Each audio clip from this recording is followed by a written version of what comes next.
IT for me is a business. Our contribution is how do we affect the margin of Dassault systems. And for everything I can do here, it allows me to put more money back into the business and more money back into innovation on how I support that business. At the end of the day, that's our job.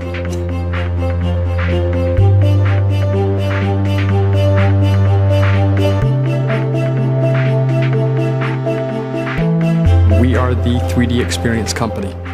Our software and solutions provides 3D design for just about everybody that designs something in the world.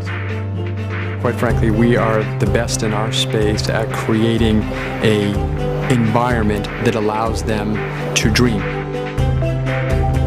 So you were going to create the next automobile. You would create the automobile in its entirety with all of its features and functions in our software and our solutions before you would actually create a single part. And you would simulate its operation, how it would crash, how it would perform before the creation. As you know, by putting all of that in the beginning phase, you save an awful lot of money in your creation phase.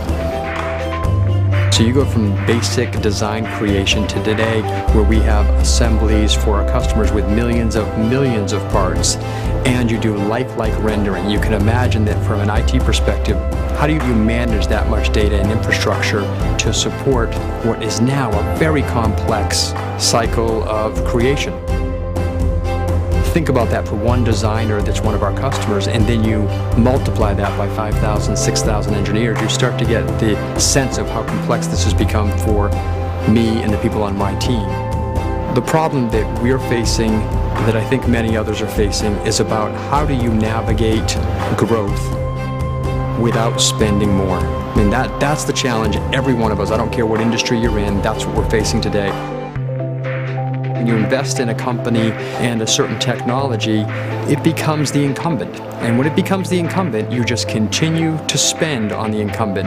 And some of these companies have gotten very, very good at how to keep themselves in your company. And then when you look at that across 5, 6, 7 technology vendors, you see what the problem is for me is everything is growing up, and yet we're maintaining kind of the same stuff. When I start looking at emerging technologies, I monitor which of those that are starting to grow and be successful. You know, is it real? What are the ones that actually have the potential to solve a problem like this for me? That's where Actifio has been clearly one of those, where I've watched this for a long time, and indeed what Ash and others said it would be able to do, it's delivering on.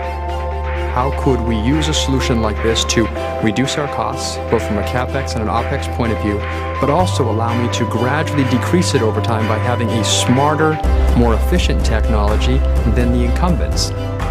And particularly for the area where we had lots of physical environments still, so not just what you could do with virtualization, but the old physical legacy-based systems that we have, you guys did hands down very well. You did it fast, it was easy to implement, and the team was impressed. It's doing copy data back up in DR the way you think you should. I mean, it's simplified something that should have been simple in the first place. If you eliminate a whole bunch of those parts and you slide in Actifio, you've really got the solution.